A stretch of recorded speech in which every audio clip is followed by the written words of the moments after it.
My name is Delilah, and I am 45 years old. At this stage of life, I thought I had seen it all, the joys, the struggles, the little heartbreaks that come with being human. What I didn't expect was to wake up one day and realize that, in the eyes of the people who should have loved me most, I had become invisible.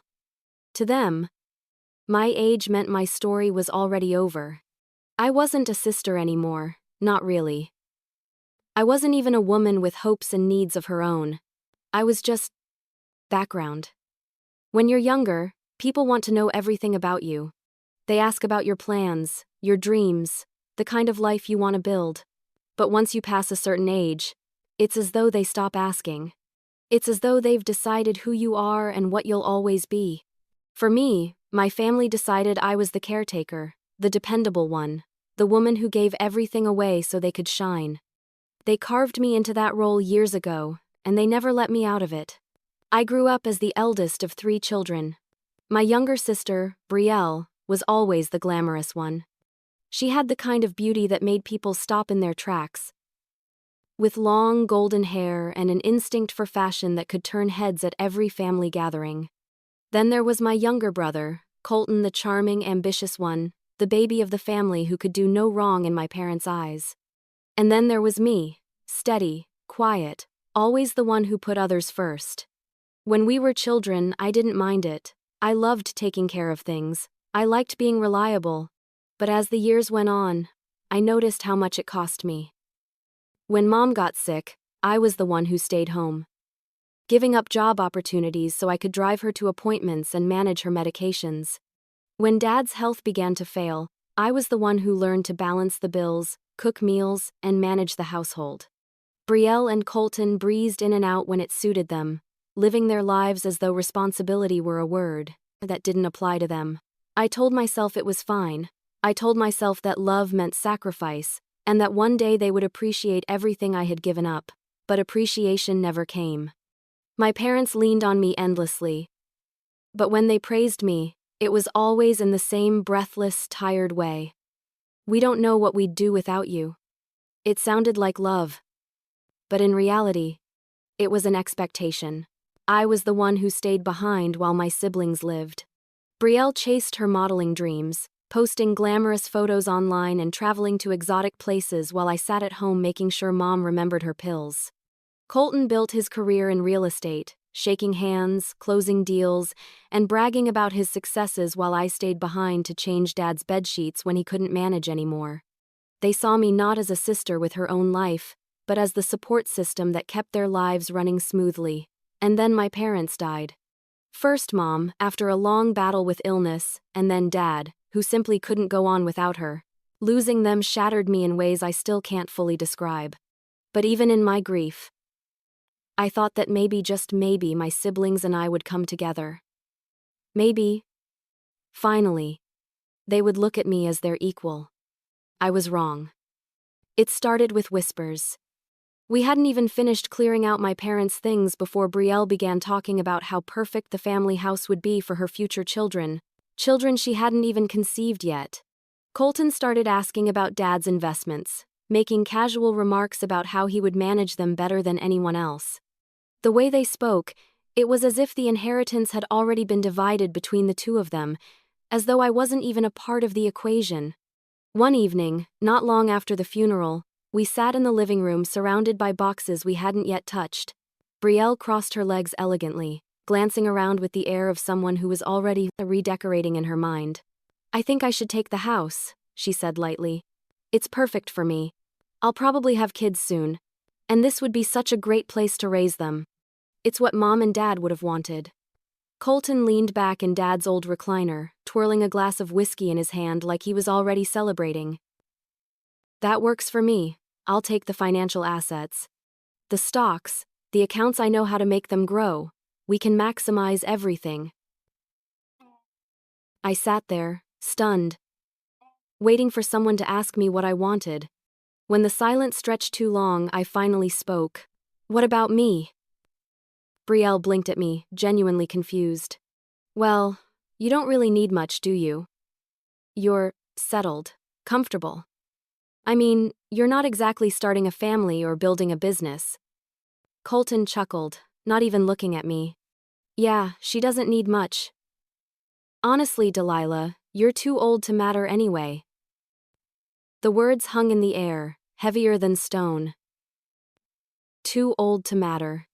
I felt the heat rise to my face, the sting behind my eyes, but I didn't let them see me break. I wanted to scream, to remind them of every sacrifice I had made.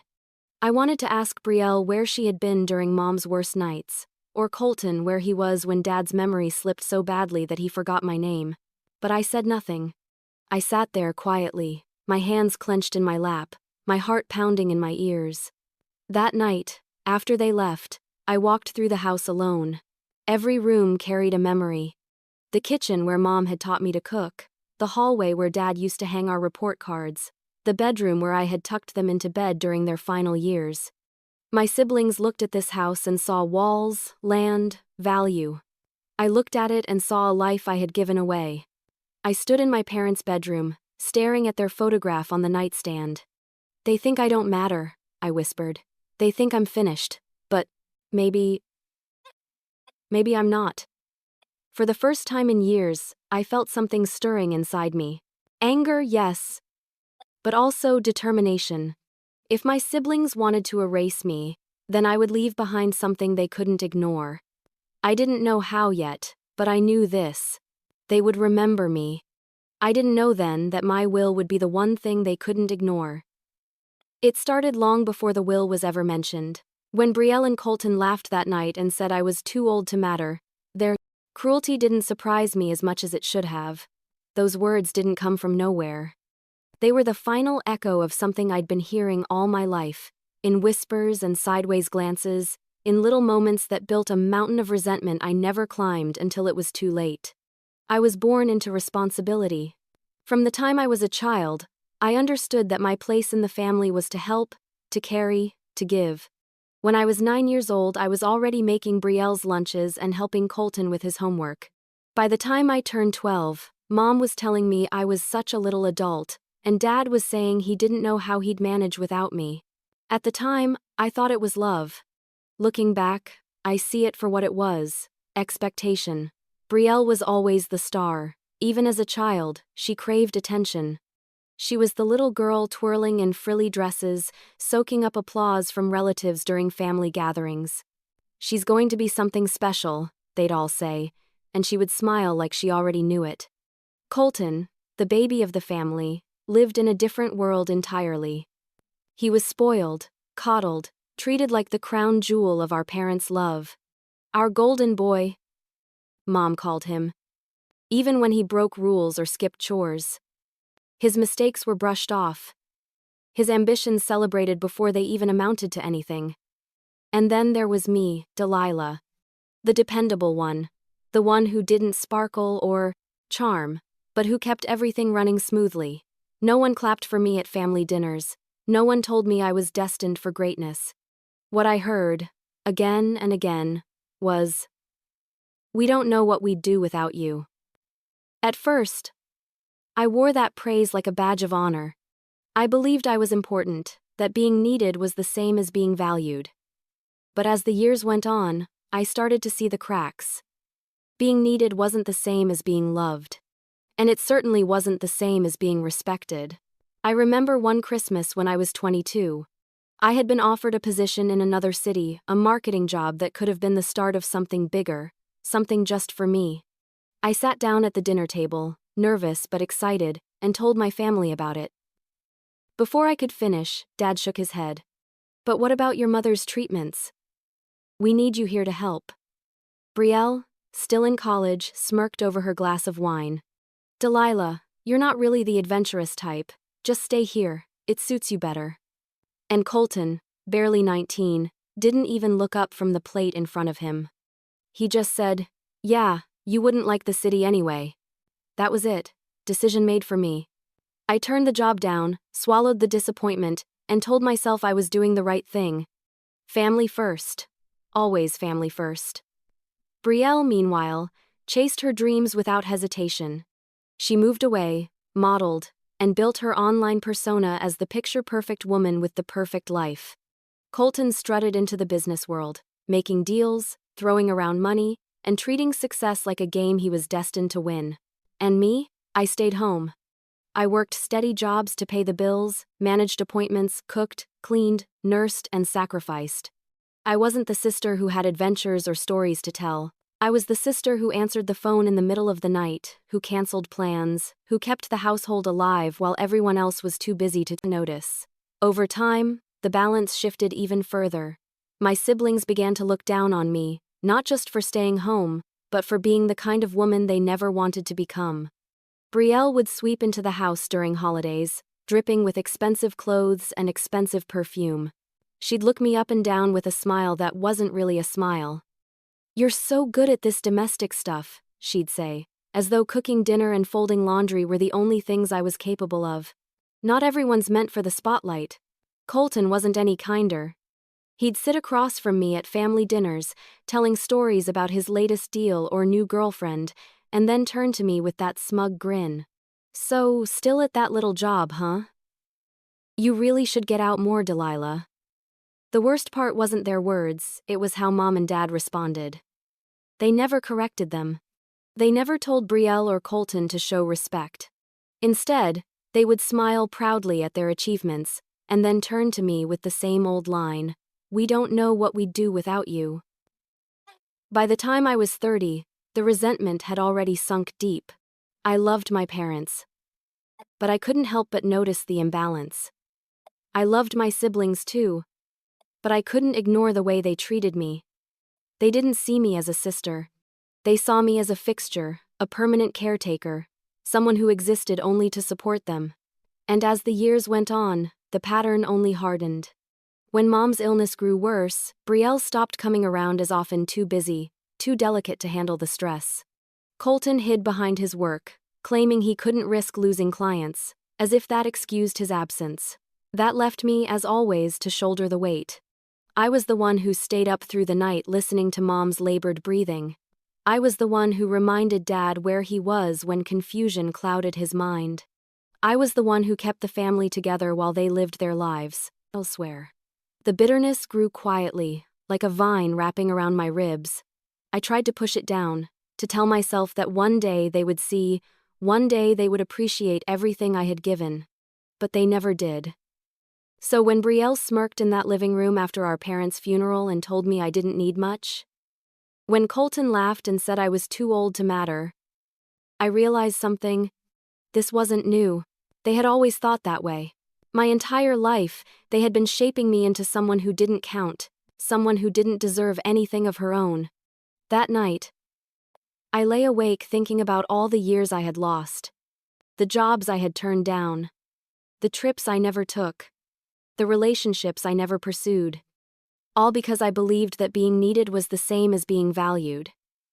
And in return, my siblings had erased me. But here's the thing about being overlooked for so long. You learn how to wait. You learn how to watch. You learn how to plan. And I knew, deep in my bones, that the day would come when I would no longer be invisible. That single sentence burned itself into my memory forever. When my parents passed, everything changed overnight. Losing my parents was like losing the ground beneath my feet. I had spent so many years defining myself by how much I could do for them, how much of myself I could give. And then, suddenly, there was nothing left to give. The house that had always been alive with their voices now stood silent. Mom's favorite chair was empty, Dad's slippers still resting by the edge of the bed as though he might slip into them at any moment. But he never would. Grief does strange things to people. It strips you down, exposes who you really are. For me, it left me raw, vulnerable, but also reflective. For my siblings, it seemed to spark something else entirely. Greed. We had barely finished the funerals when the conversations started. At first, it was subtle. Brielle walking through the house with her perfectly manicured fingers trailing along the banister, saying things like, "This would look amazing with a fresh coat of white paint." Very modern farmhouse vibes. Or Colton standing in the kitchen, glancing at the cabinets and muttering, "You could get a good price for this place if you tore down that wall." I wanted to scream at them. Our parents had only just been laid to rest, and they were already circling the house like vultures. But I bit my tongue, the way I always did. The first real confrontation came a week later. We sat together in the living room, surrounded by half-packed boxes. The air was heavy with dust and memories, but Brielle looked like she was at a business meeting. She crossed her legs, her designer heels tapping against the hardwood floor. "I've been thinking," she said. "The house should really go to me. It's the perfect place to raise a family, and you know I'll have kids soon. This is what Mom and Dad would have wanted." Colton nodded, as if they had already discussed it. He leaned back in Dad's old recliner, twirling a glass of whiskey like he was auditioning for a movie. "That works for me. I'll take the financial assets, the stocks, the accounts. I know how to handle that kind of thing better than anyone. I can grow it, keep it in the family." I stared at them, waiting. Surely, at some point, one of them would turn to me. Surely, they would ask what I wanted, how I felt. But neither of them so much as glanced in my direction. Finally, I forced myself to speak. My voice was soft, but steady. "What about me?" "What?" Brielle blinked, almost startled, before recovering with a smile that felt more like pity. "Well, you don't really need much, do you? You're comfortable, settled. I mean, you're not exactly starting a family or building a business." Colton chuckled, shaking his head. "Yeah, exactly. She doesn't need much. Honestly, Delilah, you're too old to enjoy it the way we could. What would you even do with it all?" "Too old to enjoy it." The words clung to me, sharp and merciless. In that moment, I realized just how little they saw me. I wasn't their sister anymore. I wasn't someone who had spent sleepless nights keeping our parents alive. Someone who had sacrificed my own future so they could live theirs without worry. To them, I was just an obstacle. A placeholder. Someone to brush aside so they could divide the spoils. I wanted to shout at them. I wanted to drag them through every room of the house and force them to see what I saw, the blood and sweat and tears I had poured into keeping this family together. I wanted to demand that they acknowledge me. But the words never came. I sat there in silence, my heart pounding so loudly I could hear it in my ears. When they finally left that evening, still bickering over who would get which piece of our parents' lives, I stayed behind. I wandered from room to room, touching the furniture, the walls, the photographs. Each one held a memory. The kitchen where I had cooked endless meals. The hallway where Dad had hung our school pictures. The bedroom where Mom had whispered her last words to me. This house wasn't just property. It was my life. It was everything I had given up. I ended up in my parents' room, sitting on the edge of their bed. The sheets still smelled faintly of laundry detergent, the pillow indented from where my father's head had rested. I picked up their wedding photo from the nightstand and traced the outline of their faces with my finger. "They think I don't matter," I whispered into the quiet. "They think I'm too old, too invisible, too small to count. But maybe they're wrong. Maybe I'm not done yet." For the first time in years, I felt something inside me shift. I had spent so long accepting my role, playing the part they had written for me. I was the dependable one, the silent one, the one who sacrificed without question. But as I sat there with my parents' photo, in my hands, I realized something. My silence hadn't made me strong. It had made me invisible. And if I didn't do something, they would erase me completely. That night, I made myself a promise. I wouldn't beg them for respect anymore. I wouldn't ask for scraps. I would find my own way to be heard, a way they couldn't laugh off or ignore. I didn't know exactly how yet, but I knew this much. I had been underestimated my whole life, and now, that would be their greatest mistake.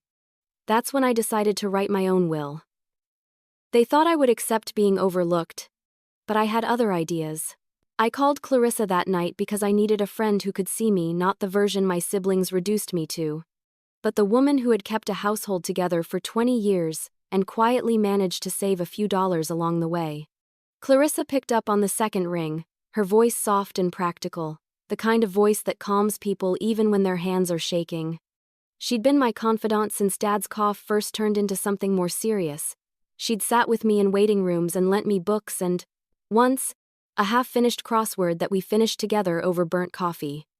She knew things that Brielle and Colton never would. How exhausted I was, how lonely I'd been, and how quietly proud I felt about the small, sensible choices I'd made for the future I didn't get to live fully. "I need to do something," I told her, the words coming out like a confession. "Something that will make them listen even if I'm not around to shout."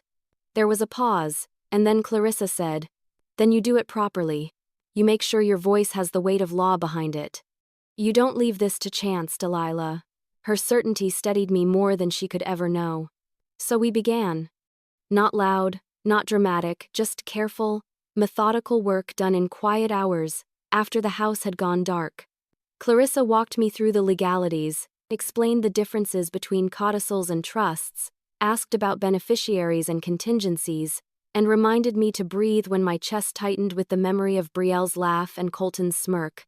She told me to be precise, names, amounts, and the reasons for my decisions, because clarity would leave no room for the petty arguments they would surely try to start.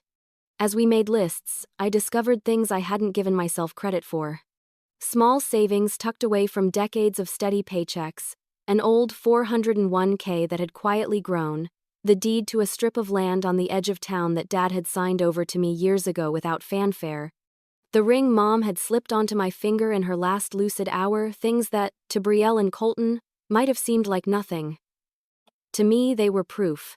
I had not been as invisible as they thought. I resisted the easy temptation to write the will like a blow-by-blow revenge manifesto. This was not about cruelty. It was about justice, about making sure the people who had supported me received what they deserved, and the people who had spent years gaslighting me could not profit from my generosity. Clarissa agreed. "You get to decide how your story ends," she told me. "Make it honest. Make it clean. Make it final." I wrote with an intensity I hadn't felt in years. I named cousins who had shown up with casseroles and kind words during the worst nights. The neighbor who watered my parents' plants when we were in the hospital. The hospice charity that had supplied a hospital bed and a nurse who never once treated Mom like a number. I left substantial gifts to the people who had actually been family when family mattered. I left money for an art scholarship at the local community college, because I'd once dreamt of painting and never let myself try. I left instructions for certain keepsakes to go to people who would cherish them, not pawn them for quick cash. For Brielle and Colton, I left what I would call a mirror rather than a mercy. Not spiteful poverty legal traps tend to breed lawyers and bitterness, but nothing that enabled them to parade my sacrifices as their own. They would receive small, symbolic bequests items that would sting only because they were accustomed to measuring value in dollars and Instagram followers. There was a clause, carefully worded by Clarissa, that required the will to be read aloud in its entirety, with the primary beneficiaries present. No secret settlements. No surprise probate maneuvers. If they wanted to know what they had missed, they would have to hear it with the rest of the room listening. Keeping it secret was harder than I expected. My siblings assumed I was indifferent to the estate and never suspected I'd taken the time to plan. I played my part well. I smiled when Brielle boasted about redecorating. I poured Colton another drink when he joked about taking the boring parts of the estate. I even helped carry a box when they needed an extra hand. They saw my compliance as proof of weakness. That was their blind spot. They didn't know I had been writing every slight down in a small, leather-bound journal, every offhand comment, every condescending laugh, every time they skipped a hospital visit or called me dramatic. Clarissa advised me to keep those notes safe and separate from the legal document. She said they could be useful only in proving a pattern of behavior should any ridiculous claims arise. Mostly, I kept them for myself. A ledger of the life I'd been handed and how I'd quietly survived it. There were nights I questioned whether any of it mattered. I remembered the sound of Mom's laugh when she was well, the way she would braid Brielle's hair and scold Colton for tracking mud into the house. I remembered promises made at kitchen tables in the past, and wondered if the act of writing a will felt like betrayal or liberation. Clarissa was there on the other end of the phone more than once, listening while I cycled through doubt and determination. "You are not taking anything from them," she said once, sharply protective. You're taking back what you built and giving it to the people who earned it. That is not vindictive, that is fair. When the final draft was done, Clarissa read it with me twice, then a third time to make sure every line was airtight. She set up the meeting with the notary and the witnesses, scheduled the secure storage, and took care of the logistics that made it legally untouchable. I felt both shockingly calm and wildly alive as I signed my name in the room where my parents used to call out instructions from the kitchen. Each signature felt like sliding a window open on a life I had been keeping shut for the sake of everyone else. Before I sealed the envelope that held the official document, I sat for a long time with my hands folded over the paper. I thought about Brielle's laughter, Colton's dismissive shrug, Mom's tired but grateful smile, and Dad's steady, quiet pride in me. I thought about the life I had led and the life I might yet inspire others to lead. I imagined their faces when Clarissa read the will aloud, imagined the silence that would follow, the moment when their certainty would crack. I didn't do it for the look on their faces. Not entirely. I did it because I finally wanted my choices honored. I did it because, for once, I wanted to control the end of my story. When I slid the document into the safe that night, hearing the small click as the lock turned, I felt my anger settle into something like relief. My voice, my true voice, had been placed somewhere permanent, where it could speak even if I could not. They had thought I would fade away quietly, that my age made me inconsequential. I had been their invisible scaffolding for decades. But a will is not a whisper. It is a legal statement. It is an assertion. It is, I realized with a clarity that surprised me, the most honest thing I had ever written. I knew one day it would speak louder than I ever could. Greed makes people ugly, and my siblings proved it. In the weeks that followed, I noticed something shift in Brielle and Colton. It was as if burying our parents had finally freed them not from grief, but from the thin mask of decency they had managed to wear in front of Mom and Dad. Without our parents alive to temper them, their greed grew bold. Every visit to the house turned into a battlefield. They weren't mourning, they were scavenging. I'd catch Brielle running her hands along the furniture, saying things like, "This antique dresser would look amazing in my guest room," without even asking if I agreed to part with it. Colton started pulling files out of cabinets, sorting through Dad's old paperwork as if he already had ownership. He didn't even bother hiding his intentions. He was searching for stock certificates, bank account numbers, anything he could claim as his. At first, I thought maybe it was just the way grief was hitting them. People cope differently, I told myself. But the truth was clearer than I wanted to admit. They weren't grieving at all. They were circling, waiting to strike. One afternoon, Brielle waltzed in with her phone held up, recording a live video for her followers. "Say hi to everyone," she said in her syrupy voice, spinning around in the living room. "I'm just at my childhood home, figuring out what to do with all this space now that it's mine." She winked at the camera and added, "It's bittersweet, but life moves forward, right?" I froze in the doorway, fury bubbling under my skin. Now that it's mine. She had the audacity to claim it publicly before anything had even been decided. When she finally ended her little performance, I asked, "What did you mean by that, Brielle?" She blinked innocently. "What do you mean? Everyone knows I'll end up with the house. You don't want it, and Colton's busy with investments. It just makes sense."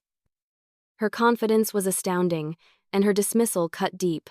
She didn't even consider the possibility that I might want to hold on to the place where I had spent nearly my entire life.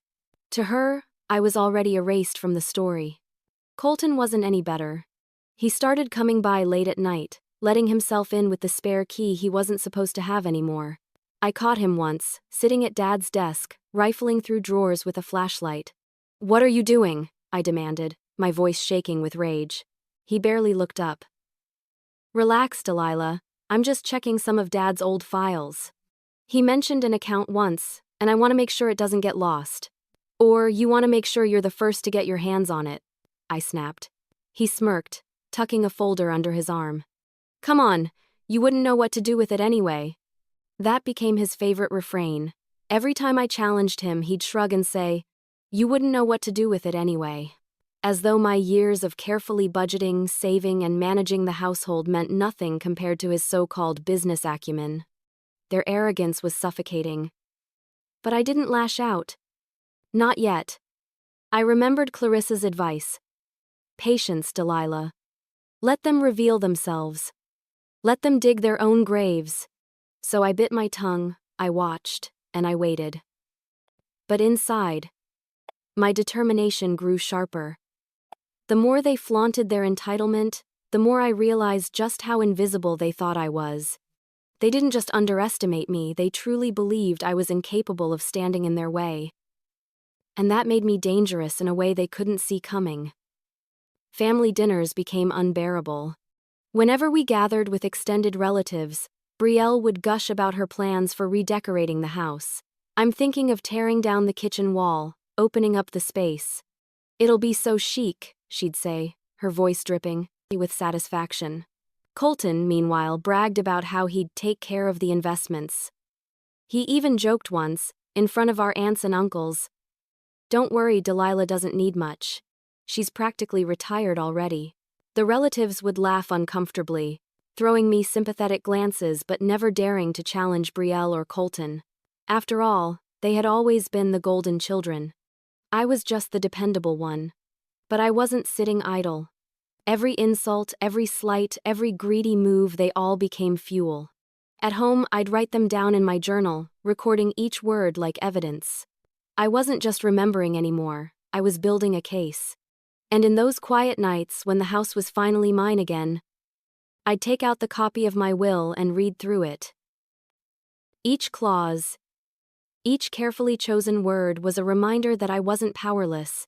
The will had become more than a legal document, it was my rebellion, my declaration of worth. There were moments when I almost slipped. When Brielle mocked me in front of her friends, calling me our resident old maid, I wanted to scream at her, to tell her that I had already decided her fate. When Colton tried to bully me into signing papers I didn't understand, papers, Clarissa later confirmed, were attempts to shift ownership of certain assets. I wanted to laugh in his face and tell him his game was already lost. But I didn't. I played my role. I nodded. I smiled. I pretended to be the same quiet Delilah they had always dismissed. I let them believe they were winning. Because the longer they believed I was powerless, the sweeter their shock would be when they discovered the truth. Their ugliness grew louder with each passing day. The insults became sharper, the entitlement more brazen. They thought they were breaking me down, but in reality, they were pushing me to solidify my plan, to sharpen it into something undeniable. And while they celebrated their imaginary victories, I was building the very trap that would one day snap shut around them. But soon, they would realize I was the one holding all the power. They didn't just dismiss me, they betrayed me. It started with whispers behind closed doors. But it didn't take long before their schemes spilled into the open.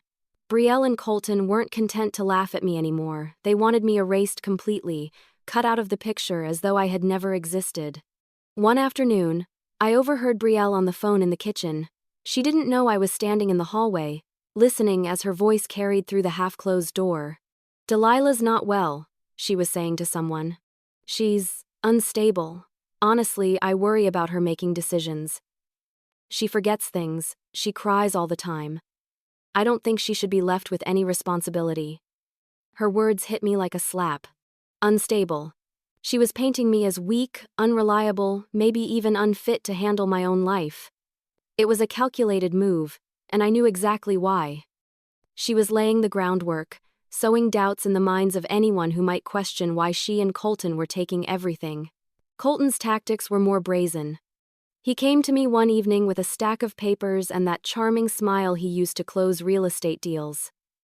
"Hey, Delilah," he said casually, sliding the documents across the table. "These are just some things the lawyer needs you to sign. Nothing big, just standard estate stuff.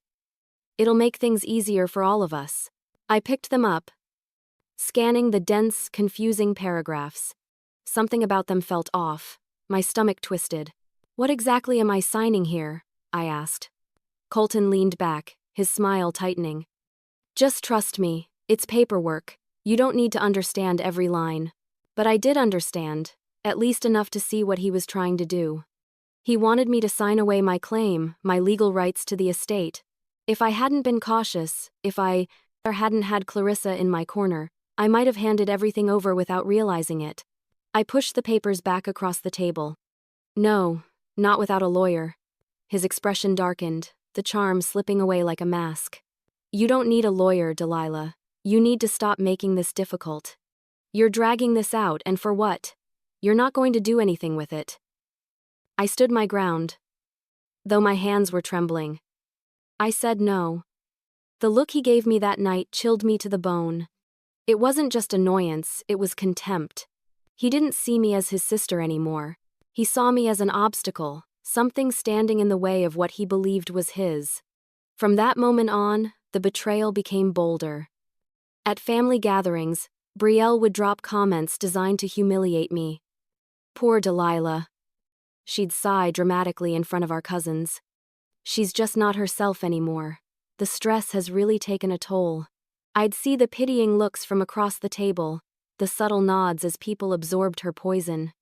Colton, on the other hand, became more aggressive. He started calling me late at night, his voice sharp with impatience. Why are you dragging this out? Just sign the papers. You don't even want this stuff, you've never cared about money. And when I refused, he'd laugh coldly and say, You're going to regret this. The worst part was how quickly some of our extended family began to believe them. Relatives who had once praised me for taking care of Mom and Dad started looking at me differently, their voices softer, cautious, as though I really might be losing my grip on reality. Brielle's rumors spread faster than truth ever could. I'd lie awake at night, staring at the ceiling, wondering how my own brother and sister could twist the knife so deeply. It wasn't enough for them to take the house, the money, the memories. They wanted to destroy my credibility, my dignity, my very sense of self. There was one evening I'll never forget.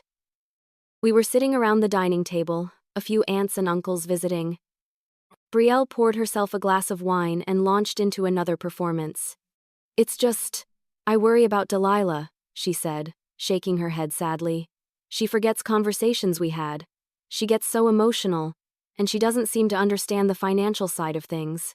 I think it would be best if Colton and I handled everything, for her sake. The room was silent. Everyone's eyes turned to me. I opened my mouth to defend myself, but before I could, Colton leaned forward and added, Exactly, she doesn't need the stress. Honestly, she'd be happier without the burden. Their words hung in the air like a noose tightening around my neck. I felt the sting of betrayal sharper than ever before. These were the siblings I had sacrificed for, the ones I had protected, the ones I had stood up for when we were children. And now, in front of family, they were painting me as incompetent, unstable, and irrelevant. I excused myself from the table before the tears could spill over.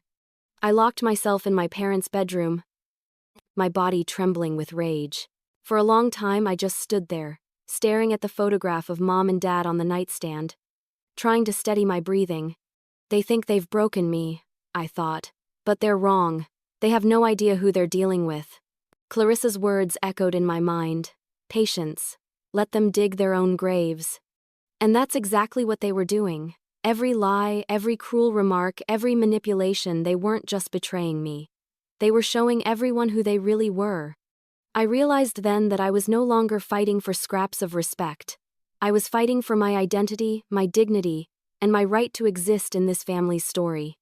If they wanted me erased, they were going to fail. Because I wasn't done yet. Not by a long shot. But if I had to stand alone, I'd make sure it counted. They thought I had nothing. But they were so wrong. I had spent most of my life being underestimated, and I had learned to live with it. But as Brielle and Colton grew more brazen in their betrayal, I realized I had something they didn't: foresight. They believed I had nothing of value, no assets, no future. To them, I was just a woman who wasted her youth on caregiving, too old now to matter, too plain to have built anything of her own. But what they never bothered to notice was that while they had been chasing the spotlight, I had been quietly building a life they didn't understand. It started with small things. Back in my 20s, When my friends were going on vacations, and Brielle was maxing out credit cards for clothes she needed for photo shoots, I was putting away tiny amounts each month into a savings account. $10 here, $50 there. Nothing glamorous, nothing impressive. Just steady deposits that grew silently, like seeds buried in the ground. Later, when I was working full-time while also caring for Mom, my employer offered a retirement plan. I didn't think much of it at the time, but I signed up. I couldn't contribute much, but I contributed enough. And those modest investments left alone for years had blossomed into something real. Then there was the land. A small, overlooked plot on the outskirts of town. Dad had given it to me when I was in my 30s, insisting it wasn't worth much but that it might be useful someday. Brielle hadn't wanted it too rural for her tastes. Colton had scoffed, saying land that far out would never be profitable. So Dad handed me the deed, and I tucked it away, not thinking much of it. But times had changed. Developers had been buying up land in that area, and suddenly that little useless plot was worth more than either of them could have guessed. And then there were the smaller treasures.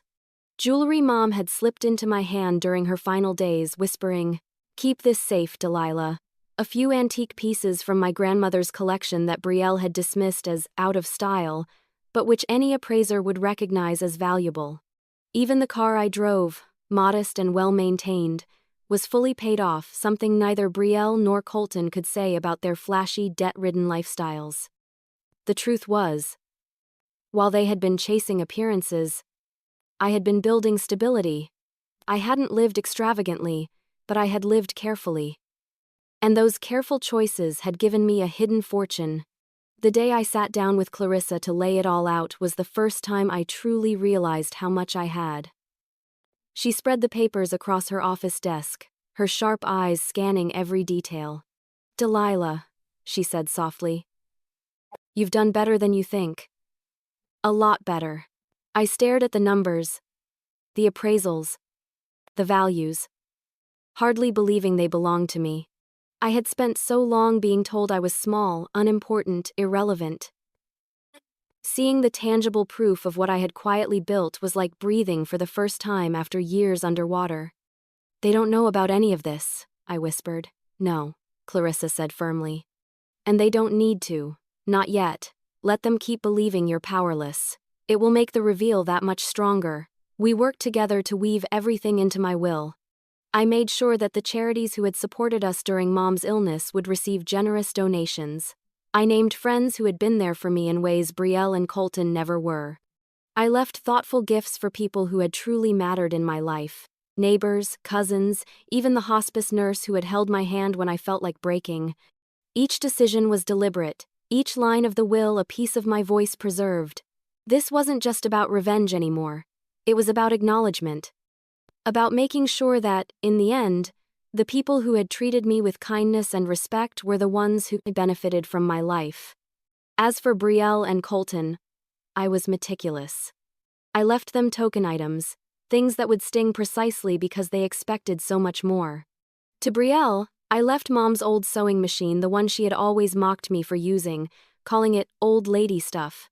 To Colton, I left Dad's collection of gardening tools because he had once scoffed at the idea of hard work that didn't earn commission checks. And then there was the clause. The one that required the will to be read aloud, in its entirety, with all beneficiaries present. Clarissa made sure it was ironclad. No shortcuts, no early access, no whispered summaries. They would sit in that room, and they would hear my voice in every word. They would see in black and white that the sister they had mocked and dismissed had outsmarted them all along. At night, when the house was quiet, I would sometimes take out the draft of the will and read it over. My anger had softened into something else by then, not forgiveness, not exactly, but a sense of power I had never felt before. For the first time in my life, I wasn't just reacting to what Brielle and Colton wanted. I was creating something of my own. The more I thought about it, the more I realized that this hidden fortune was more than just money or property. It was proof of my resilience, proof that I had never been as small as they wanted me to believe. Proof that 45 wasn't too old to matter. I could almost see their faces, pale with shock, when they learned the truth.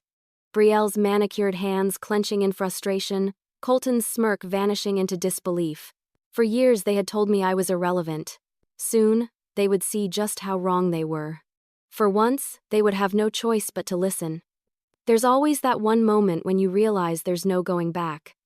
I thought I had grown used to my siblings' cruelty. After all, it had been a steady drumbeat my entire life, mocking laughter, dismissive comments, the quiet erasure of everything I did to keep this family afloat. But the night Brielle looked me dead in the eyes and said the words that had haunted me since, I knew something inside me had changed forever. It was at a family dinner. One of those forced gatherings meant to maintain the illusion of unity. We were seated around the dining table, aunts and uncles scattered among us, the air thick with tension. Brielle arrived late, of course, sweeping in with her usual flair, her hair perfectly curled, her dress hugging her figure just enough to catch every eye in the room. Colton followed behind, smug as ever, already bragging about a new listing he had landed. I stayed quiet, sipping from my glass of water, listening as they dominated the conversation. Brielle went on about her plans for the house, casually describing the new paint colors she wanted for the living room, as if I weren't sitting right there. Colton boasted about how he'd already started reorganizing some of Dad's old accounts, claiming it was his responsibility to handle the financial matters. It was humiliating, but I had learned to hide the sting. Until Brielle turned to me, her voice syrupy sweet, and said, "Don't take this the wrong way, Delilah, but honestly, you're too old to matter in all of this. It makes more sense for us to take over." There it was, spoken aloud for the whole family to hear. The sentence that had become their mantra. Too old to matter. Colton chuckled in agreement, clinking his glass against hers. "She's right. You've had your time, Delilah. This is about the future now, not the past." The room went quiet. I felt every eye shift toward me, waiting for my response. My face burned, my throat ached. But I forced myself to swallow the rage rising inside me. I smiled faintly, nodded once, and excused myself from the table. In the bathroom, I gripped the sink so hard my knuckles turned white. My reflection stared back at me, 45 years old, lines of exhaustion around my eyes, but stronger than they could ever see. For years, I had played the part they wrote for me, the quiet one, the caregiver, the invisible sister. But something in me cracked open that night. They thought they had won. They thought their words were final, that they had buried me in irrelevance. But what they didn't know was that those words were the spark I needed. When I returned to the table, I wore the same calm smile. I let them believe their cruelty had landed. I let them smirk, thinking I had accepted my place. But inside, I was no longer their victim.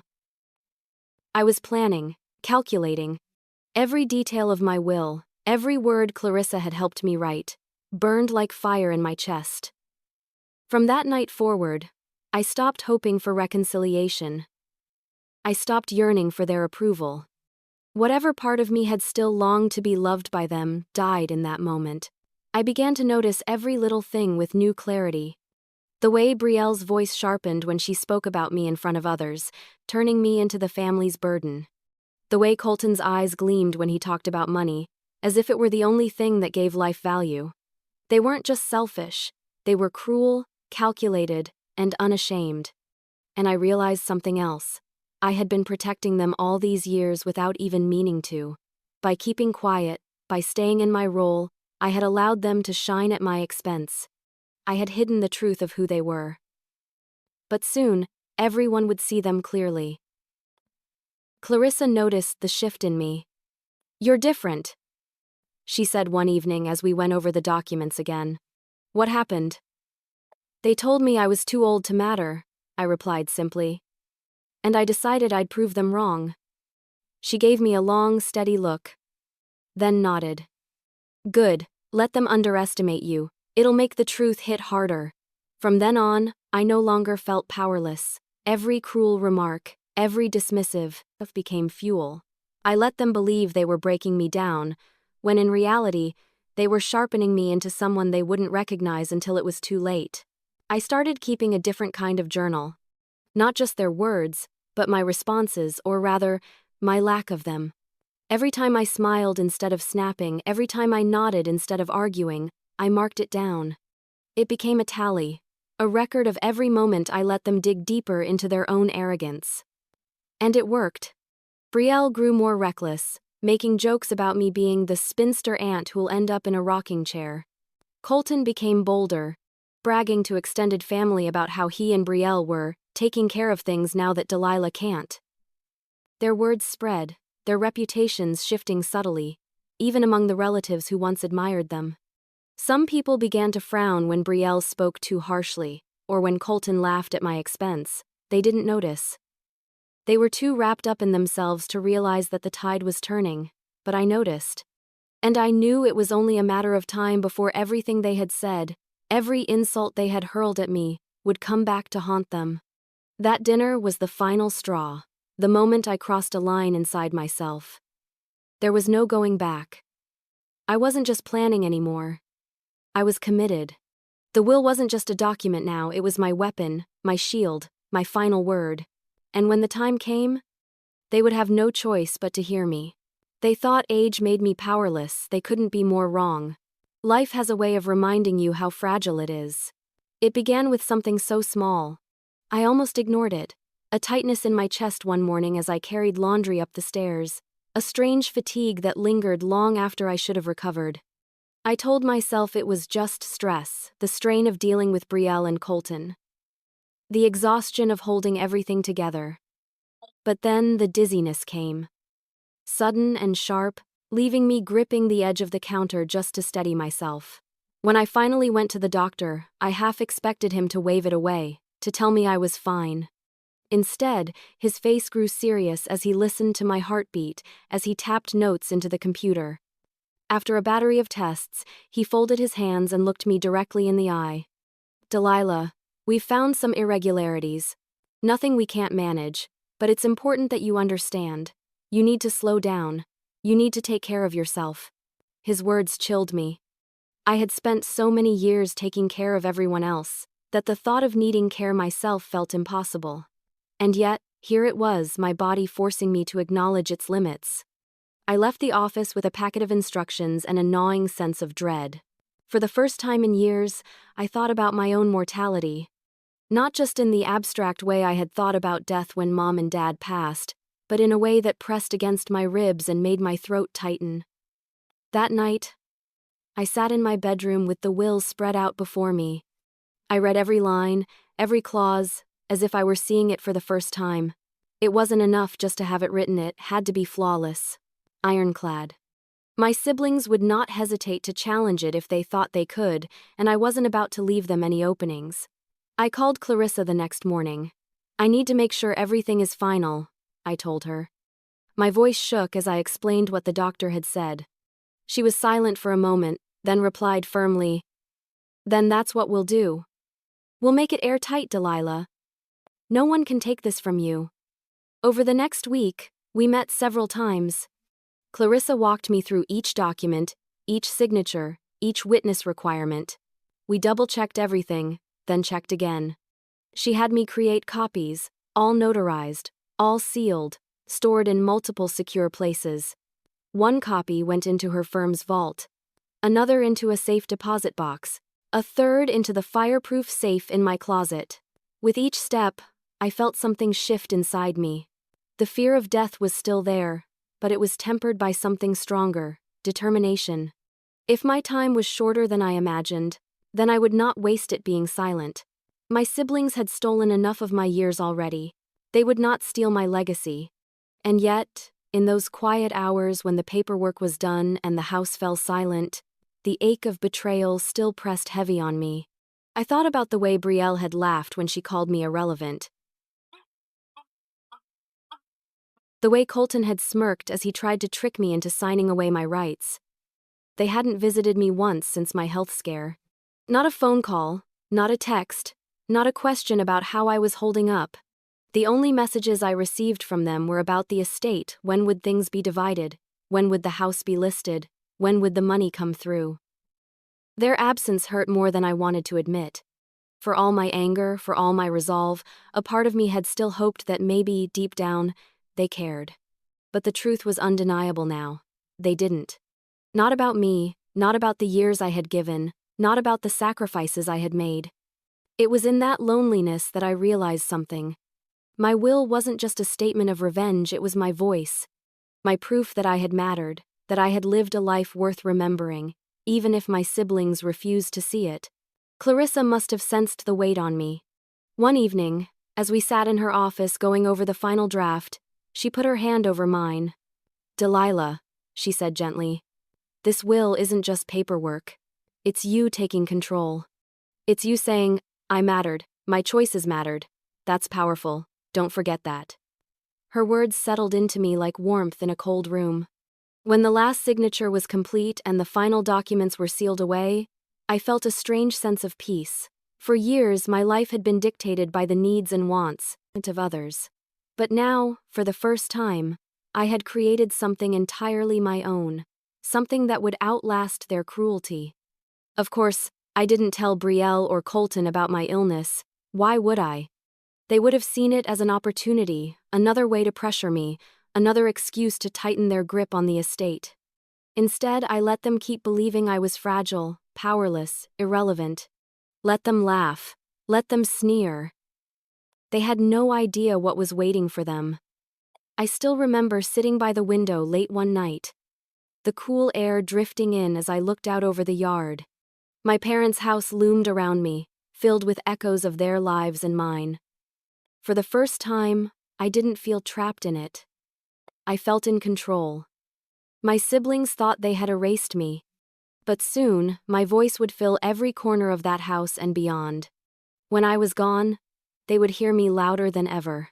The day I left this world, I wasn't afraid.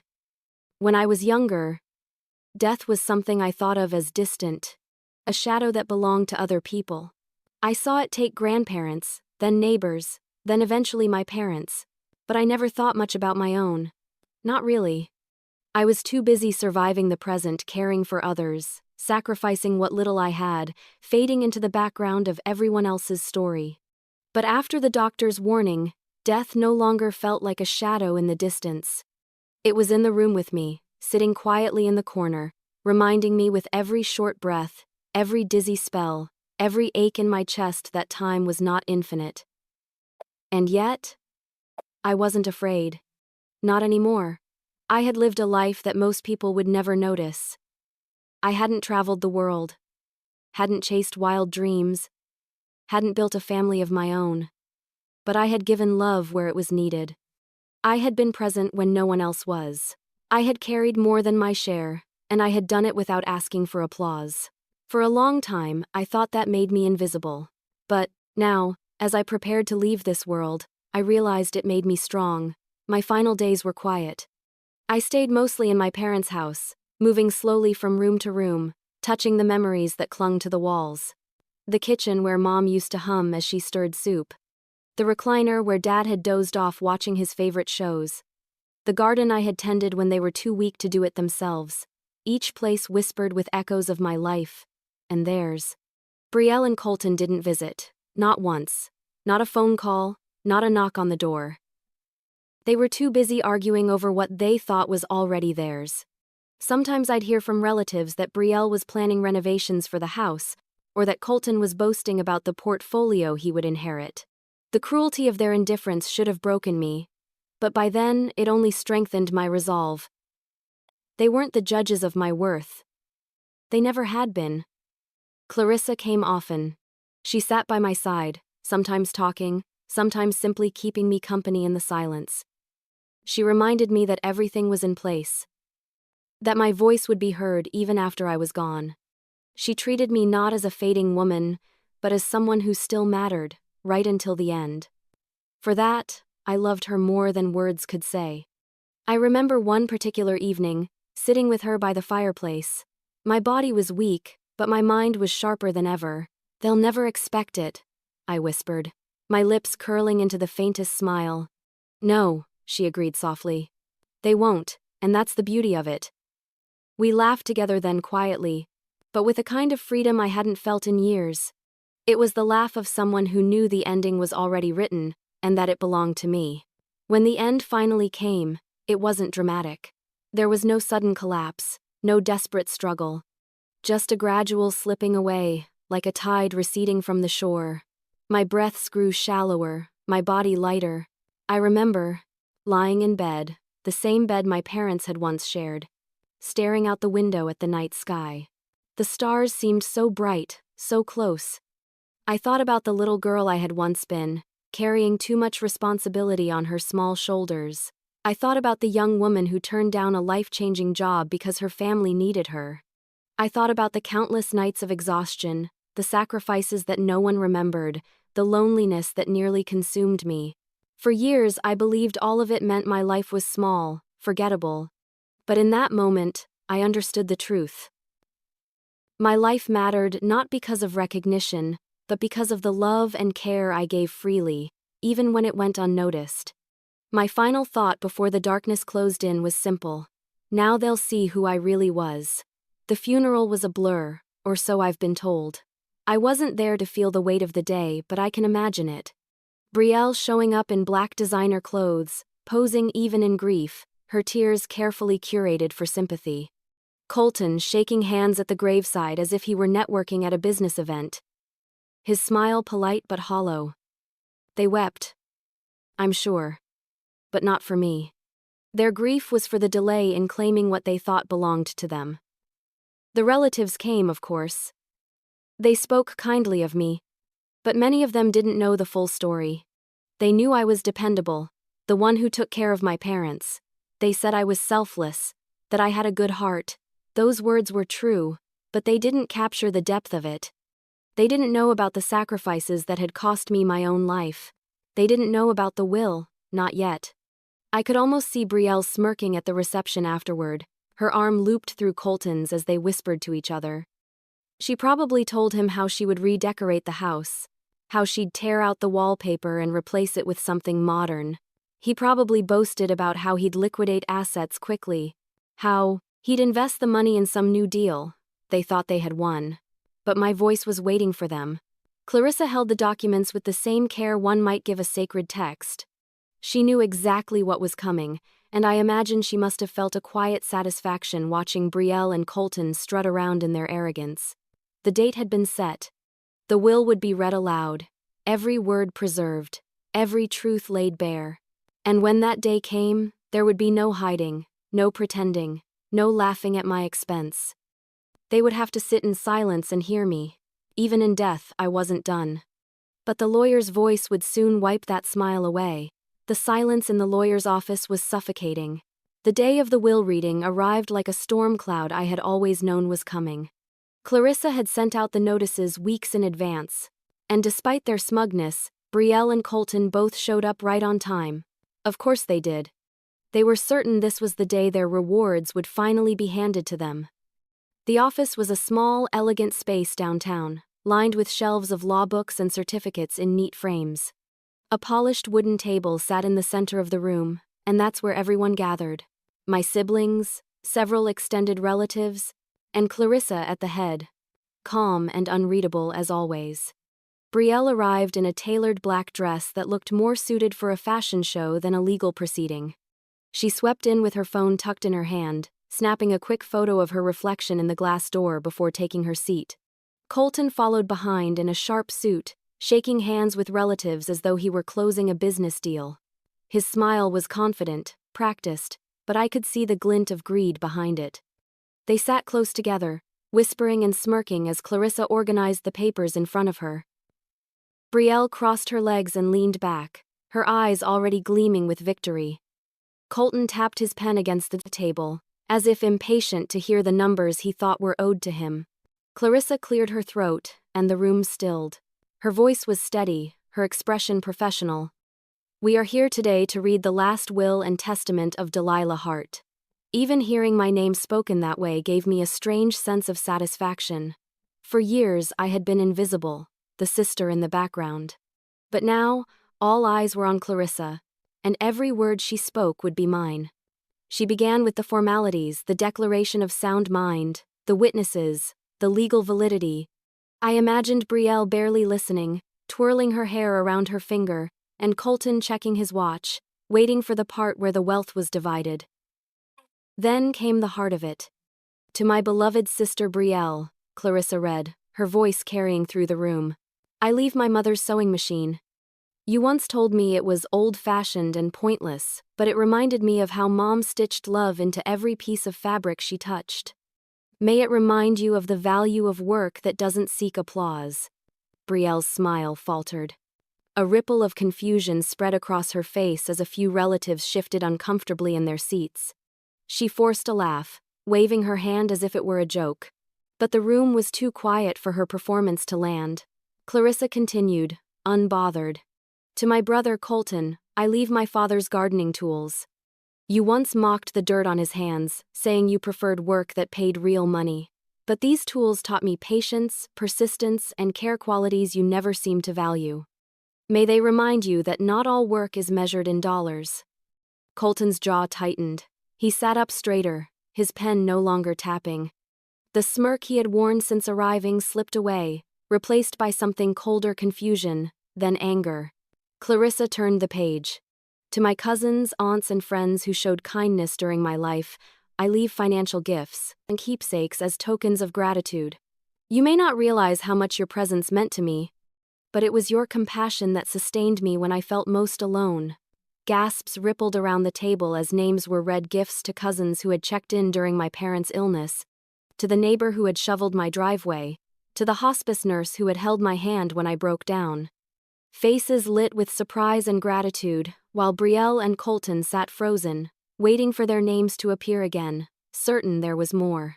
Clarissa's voice never wavered. To the charities that supported my family in times of need, I leave substantial donations. May they continue to offer dignity and care to others who feel forgotten. I imagined Brielle shifting uncomfortably, realizing that the money she had been counting on was already being directed elsewhere. I imagined Colton's jaw clenching tighter with every word.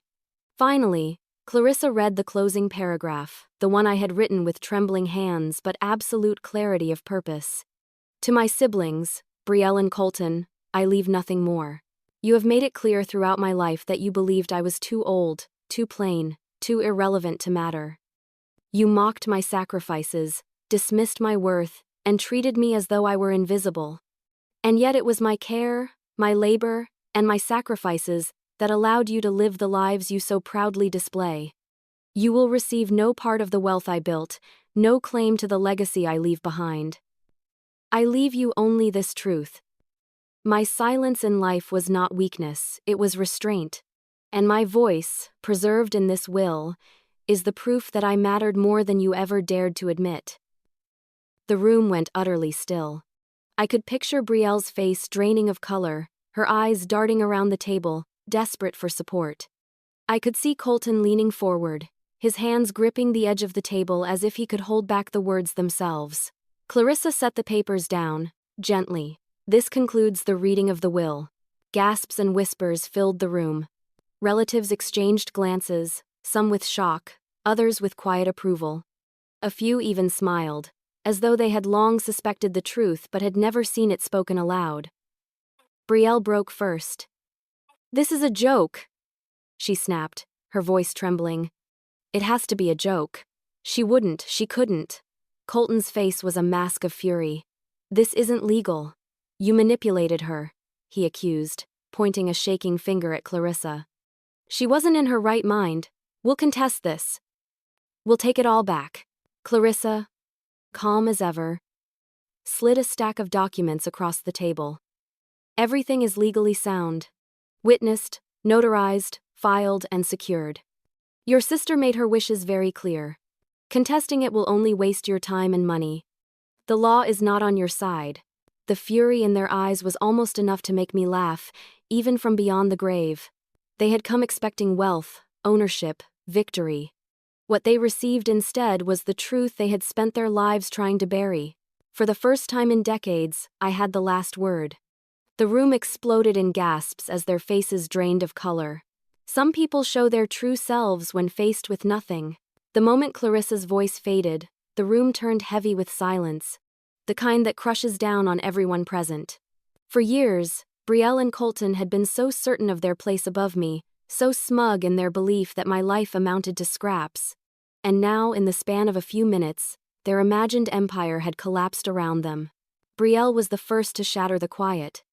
She slammed her manicured hands against the table, her face flushed an ugly shade of red. "This is ridiculous!" she cried, her voice cracking. She must have been manipulated. Delilah would never do this to me. I was her sister.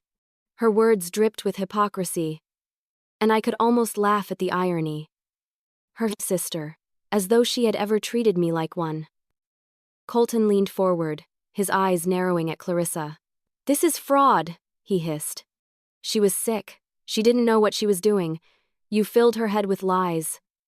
But Clarissa didn't flinch. She slid a folder across the table, her composure as steady as stone. "Everything is notarized, witnessed, and filed properly.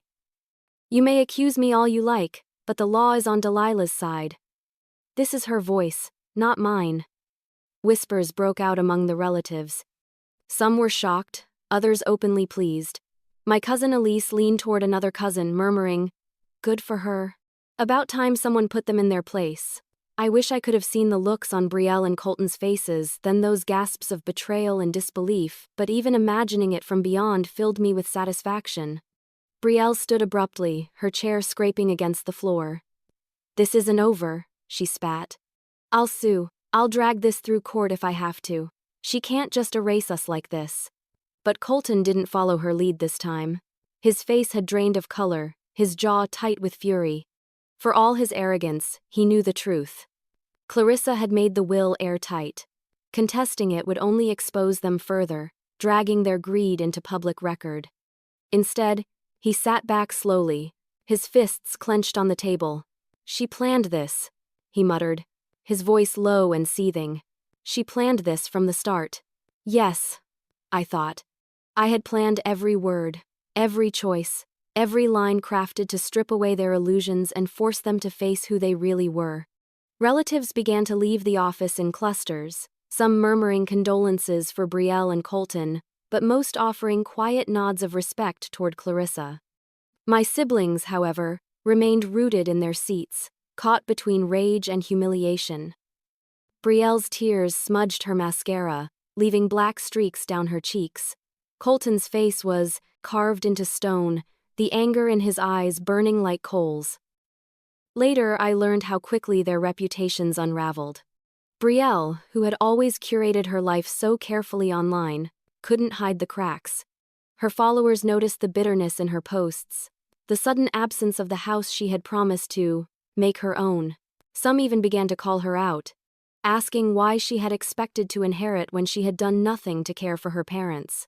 Her glamorous image faltered under the weight of the truth, and the attention she craved slipped away. Colton fared no better. His business associates began to whisper about his temper, about how he'd been outsmarted by his invisible sister. The arrogance that once drew clients now made them wary. He tried to spin the story, to cast himself as the victim of unfair circumstances. But the more he spoke, the more people saw the greed beneath his words. Deals fell through. His so-called golden touch began to crumble. Meanwhile, those who had been named in my will, friends, cousins, neighbors, charities, received their gifts with gratitude. My legacy spread quietly but powerfully. Scholarships were funded, donations made, debts paid. Each one carried my name, my story, my reminder that even those deemed invisible could leave behind something that mattered. The shift was undeniable. For once, Brielle and Colton weren't the stars of the story. I was. Not because of wealth or beauty or business success, but because I had turned my silence into something lasting. I imagined them lying awake at night, replaying the moment Clarissa's voice cut through their arrogance. I imagined the way those words to Brielle and Colton, "I leave nothing more," echoed in their minds, louder than any insult they had ever thrown at me. They had spent years telling me I was irrelevant. Now, their very identities were defined by my final act. And for the first time in my life, I felt free. For the first time, I finally had the last word. We are remembered not by our age, but by the choices we make. After the storm of the will reading and the chaos that followed, what remained was quieter, steadier like the air after heavy rain. My siblings could rage and flail all they wanted, but the truth had already been written into the world. The ink was dry, the signatures sealed, the witnesses long gone. What I left behind was unshakable, and it began to ripple outward in ways even I hadn't fully imagined. Clarissa told me later how the gifts were received. The hospice organization that had helped care for Mom and Dad sent a letter of gratitude, promising that my donation would provide equipment and home support for dozens of families who, like us, were struggling to keep their loved ones comfortable. They called me a quiet angel in their newsletter, a phrase that brought tears to Clarissa's eyes when she read it aloud. The local community college launched a scholarship in my name for students who wanted to pursue art but didn't have the means. I had once dreamed of studying painting, back in those days before my responsibilities kept me tethered at home. I never got to chase that dream, but now others would. Clarissa told me that one of the first recipients was a young woman who reminded her of me, serious, overlooked, but burning with quiet determination. My cousins, the ones who had visited when my parents were sick, cried when they received their unexpected gifts. Elise called Clarissa and said, she remembered. After all this time, she remembered what we did. I imagine her sitting in her modest home, clutching the letter and realizing that kindness, even small acts of it, had not gone unnoticed. Even my neighbor, Mr. Alvarez, the one who shoveled snow from the driveway when I couldn't, was stunned to receive a small inheritance. He used it to repair his roof, something he had put off for years. He told Clarissa. She always waved to me, always asked about my wife. I never thought she'd think of me in her will. But I had, because people like him mattered more to me than siblings who saw me as nothing. Meanwhile, Brielle and Colton's names became almost a cautionary tale in the family. At first, there was pity for them, pity that they had been cut out so completely. But as the story spread, the pity turned into something else, judgment. People began to whisper about how little they had done for our parents, how shamelessly they had assumed they would inherit everything, how cruelly they had mocked me. Their masks had slipped, and now the world saw them as they truly were. Brielle tried to hold on to her image. She posted photos of herself smiling in coffee shops, captioned with inspirational quotes about rising above betrayal. But her followers weren't fooled. The comments filled with questions she couldn't answer. Why did your sister cut you out? What did you do to her? She began deleting comments, blocking people, but the truth lingered. Her carefully curated perfection cracked. Colton retreated into bitterness. He told business associates that the will was unfair, that I had been manipulated, but they knew better. Some even admired me for outmaneuvering him, the successful brother who thought he had everything figured out. Deals slipped through his fingers. His smile no longer charmed clients. He grew quieter in meetings, angrier behind closed doors. The golden boy was tarnished, and there was no polishing him back to shine. And me? Even in death, I was finally seen. Relatives who had overlooked me for years began to tell stories about me at gatherings. They remembered how I had been the one to cook meals during holidays, the one who drove Mom to her appointments, the one who never complained no matter how much was asked of me.